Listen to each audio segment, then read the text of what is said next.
Hello, my dear Bayesians. Before today's bite-sized episode, I wanted to let you know that I will be at PyData Berlin this beginning of September, from the 1 to the 3 of September to be precise.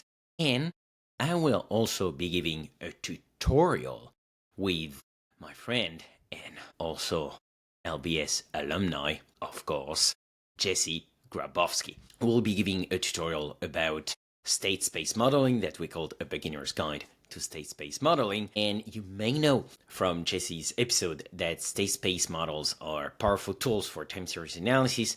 They are widely used in finance, economics, ecology, engineering, and they allow you to encode structural behavior into time series models. You can look at trends, seasonality, autoregression, irregular fluctuations, just to name a few. And many workhorse time series models, including ARIMA, VAR, ETS, are special cases of this general state space framework. So in this tutorial, we'll be very hands-on, very practical, and you will get to learn how to leverage PyMC's new state space modeling capabilities with the PyMC Extras state space submodule to build, fit, and interpret Bayesian's state space models. We'll start from the fundamental concepts, we'll explore several real-world use cases, and we'll demonstrate how state space models help tackle common time series challenges, such as handling missing observations, for instance, integrating external regressors, or, of course,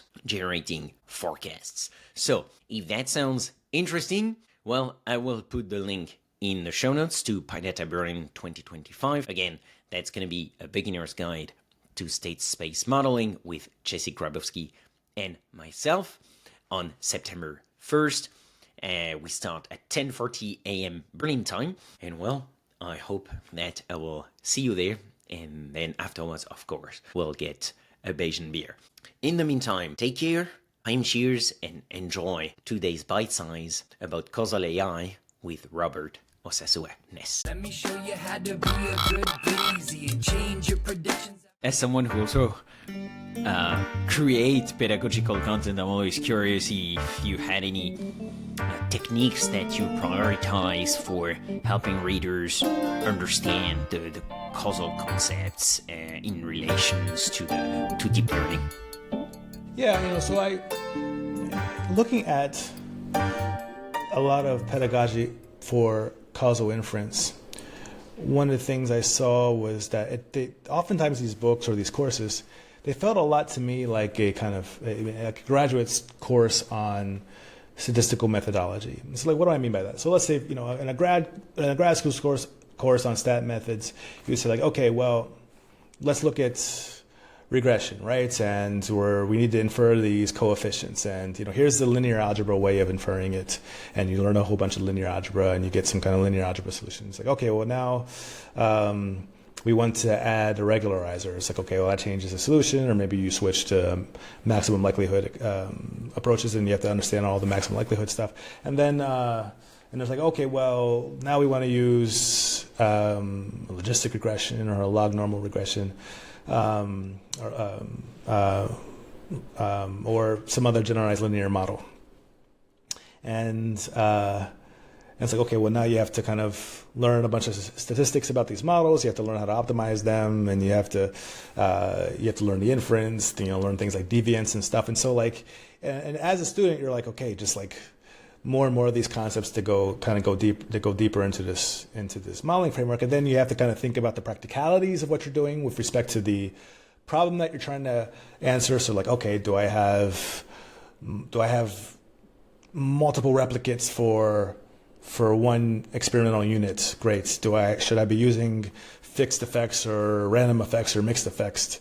Should I be doing transforms to the outcome or transforms to the predictors? And okay, now I got to do these diagnostics and see if I have any outliers.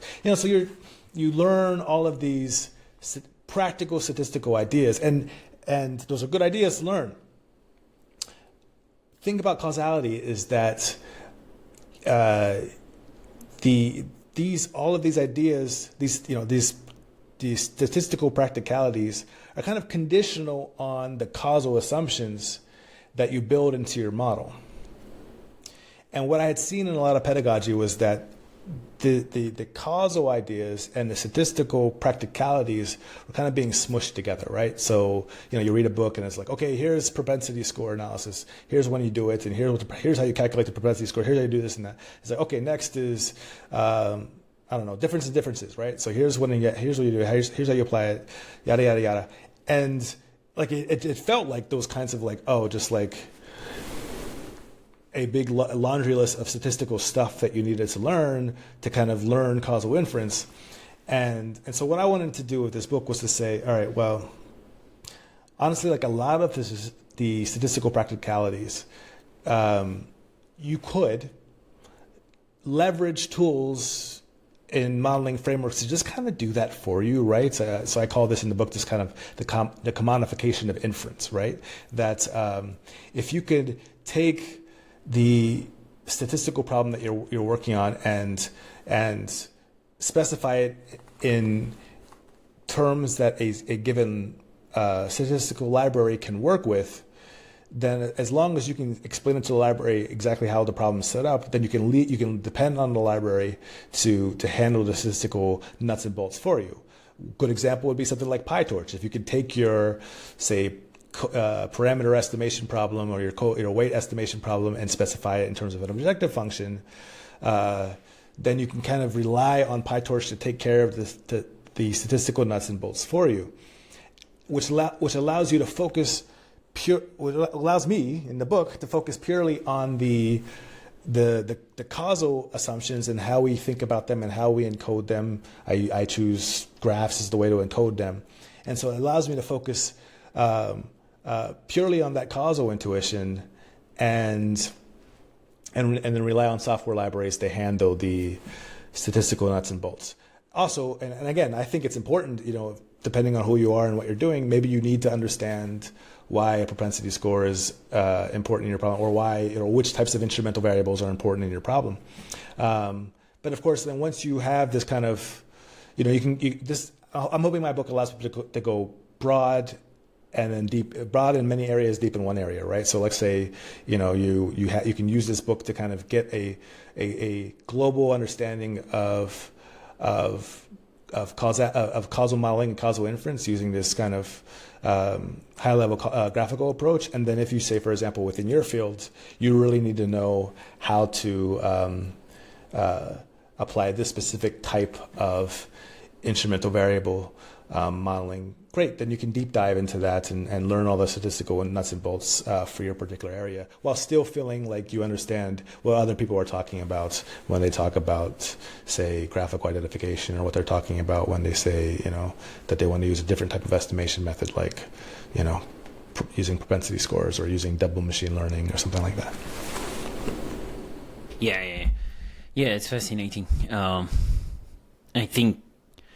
I think, like, I really like the practical perspective here, because otherwise, especially when you're studying a field, it can be very overwhelming, and I think basically having a more hands-on and also guided approach where you know where you have to think and where you don't have to overthink, and not be paralyzed by the paradox of choice is extremely important and helpful to get you started. Or just that feeling like, wow, do I really have to learn everything? Exactly. It's like, that can be a burden for a lot of people. I mean, I remember reading online in some forum, about somebody who had, learned all these machine learning approaches in grad school, and then during a job interview, they were asked about, like, Fisher's information matrix, and they didn't know anything about it, and the person like, do I have to learn everything? And I think like that's the burden that people feel, and so I feel like being able to provide kind of a global roadmap that ties things together, and then providing launch points for deep dives is very useful. But you also asked, like, what techniques. No, sorry. You also asked, like, what's the most surprising benefits I've seen of, like, combining these things? Yeah. I'd say, it depends on what it is you're trying to do. I think like, so for some people, the more kind of interesting things might be how to, leveraging deep learning tools in, say, causal effect inference. For me, it's been about,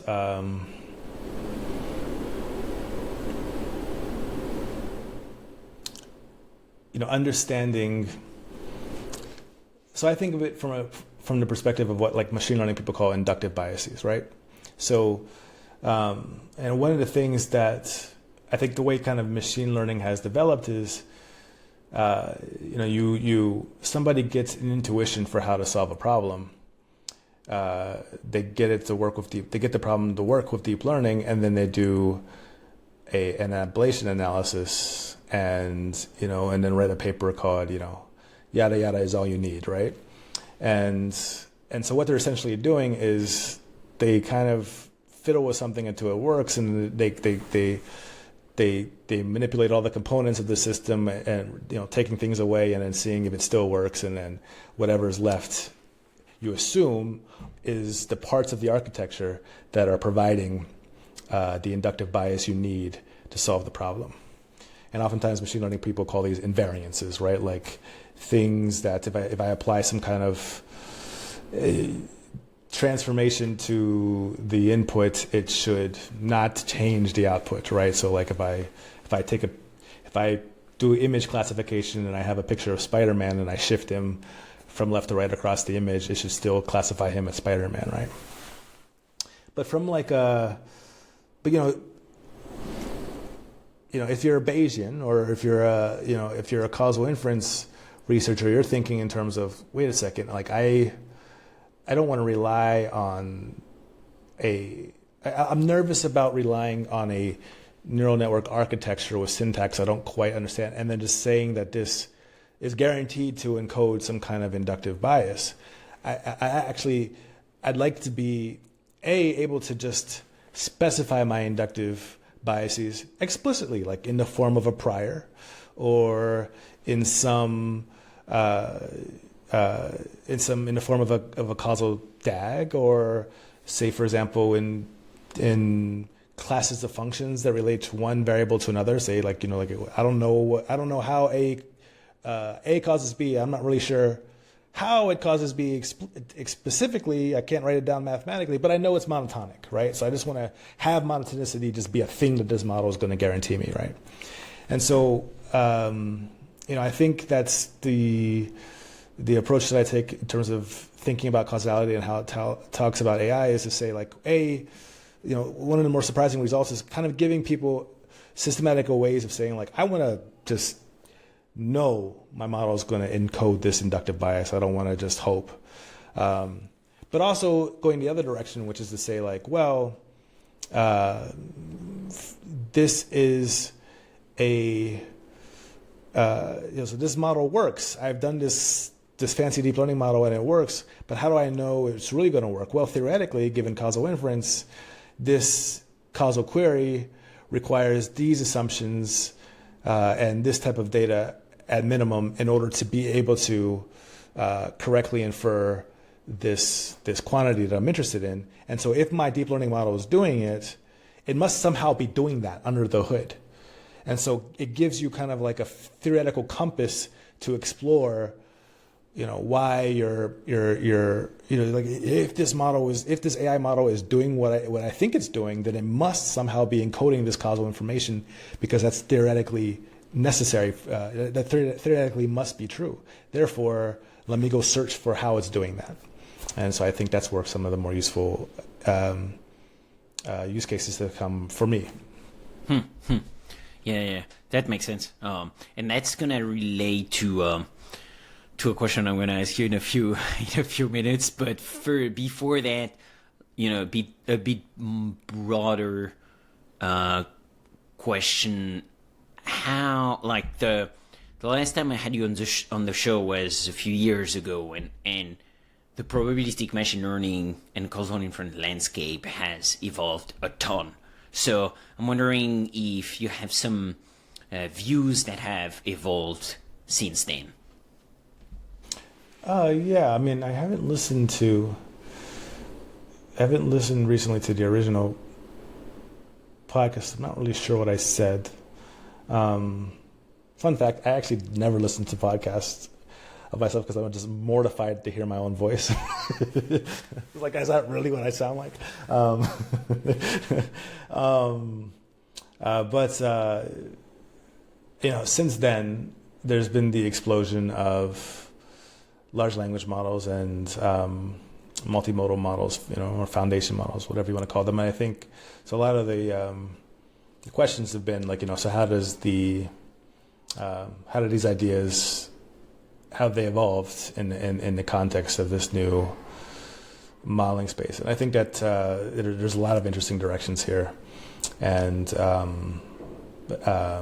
think I don't know specifically, like, for example, can large language models, like, what do they understand about causality? Can we use them for can we use them to infer causal relationships? Can we use them as like a kind of causal knowledge base to kind of form priors on causality within a specific domain? How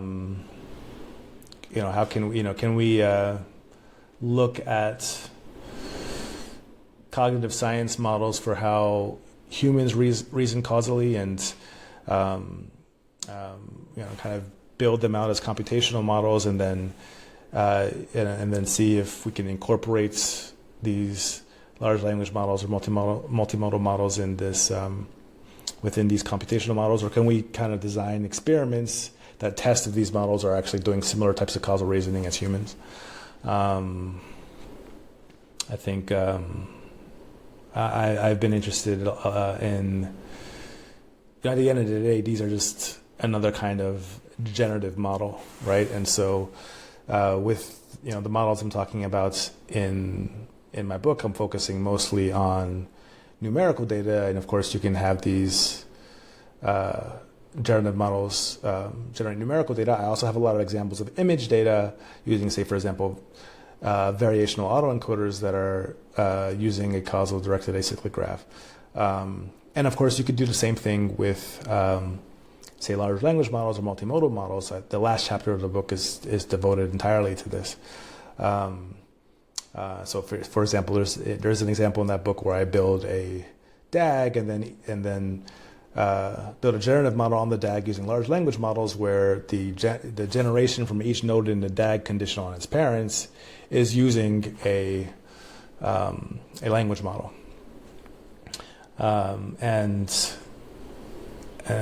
so kind of figuring out, when is this useful, and what kinds of powers of inference does it give us relative to a language model that doesn't incorporate any of that structure or any of those relationships. Perhaps and what are the benefits of doing so? Perhaps it's training efficiency, perhaps it's more robust results, and perhaps it's the ability to infer from interventional and counterfactual distributions in ways that the model can't do on its own. So those are a lot of very exciting directions. Yeah. That sounds like a very interesting and fancy example. I'll definitely check that out. I'm curious how, I'm always curious to see what the code looks like. That's really how I really understand how that works in the end. So, I'll definitely pay attention to that. And since you brought up LLMs, I'm wondering if there is, a compelling case study that you could share with us that would illustrate what causal AI is really about, from problem to code to insight, perhaps using an LLM if you can, but I think that make that very, very concrete for listeners. Yeah, so in the last chapter of my book, I give two ways of looking at this. One is to be thinking about kind of how to use an LLM as kind of, to borrow a term from, my employer, Microsoft, a co-pilot for causal inference, right? So, anywhere from saying, here's my problem, what's a good DAG for this problem? Great, here's this DAG, can you give me some, can you generate some code for my causal analysis using a library like DoI? Another, one thing that we get from, so in causality we have what's called the causal hierarchy, or some people call it Pearl's hierarchy, which is that you have 3 levels of causal inquiry. So causal queries, data, assumptions, right? So there's the observational, interventional, and counterfactual, right? And certain queries that certain questions you might ask, like, for example, what would have happened if, having observed cause X and outcome Y, what would have happened had cause X been X prime? What would Y have been in that case, right? So that's a 3rd level counterfactual question, right? Now we ask these types of questions every day in natural language, like, hey, I don't know, I married for money and now I'm unhappy. What would have happened had I married for love, right? Like that's a question that people have been asking for a long time, right? And so, but like now the question is like, well, if you wanted to actually empirically analyze this question, given observed data, or experimental data, then you need to formalize that into a causal query. And that's, and that causal query is going to fall on level 2 or level 3 of the hierarchy. That formalization step is actually going from natural language to a formal query that you can then apply graphical causal inference to. That is, going from informal to formal is a step that the large language models can help with, right? You could say, like, help me. How would I write this in notation? How would I write this as, something that I can say, run on this software with this data set with this DAG, right? And so the LLM is quite good for that, as well as other things like root cause analysis, right? Translating between causal languages in different domains, right? Like, so that's wedding or that marriage example I gave is an example of kind of, if you say X happened and Y happened, what's the probability that Y wouldn't have happened had X not happened, right? That's that type of query is the probability. If you assign a probability distribution to it, it's called probability of necessity. And in legal theory, they call that but-for causation, right? So you can kind of think of something that might be phrased in legal theory as using but-for, the semantics of but-for causation, and say, like, well, now I want to apply it in the domain of like a data science working in a tech company. Like, we did this promotion and we got this response. What's the chances we wouldn't have gotten this response had we not done this promotion, right? And so you can use it as a kind of translation between domains for core causal concepts, as well as a translation from natural language to formal language. And so, like, so I give examples there of kind of how to rely on large language models to act as a kind of co-pilot for traditional causal analysis. And of course, then there's the second part of that chapter looks into saying, like, all right, how can we build these? How can we take this technology and answer new and interesting causal questions, right? So in the example I gave in the book, it's focused mostly on, it's only on large language models, but and so, like, how could you write a causal graphical model on a corpus of natural language text, right? But also, how could you do something like, with multimodal models, right? Where if you have a model that's trained on natural language, is trained on, say, images or videos, right? Videos have some kind of implicit causality in the sense that it's a time series and causes precede effects in time. Natural language itself is capturing all of the causal semantics that we use when we speak of causality in writing and speech, and so, like, you're thinking about, okay, well, to what extent, particularly if it's contrasting the natural language with data from another modality like images or video, what type of causal information is it learning there? How can we extract it? How can we constrain it so that it's following certain guarantees? I think that this is a really exciting area of research.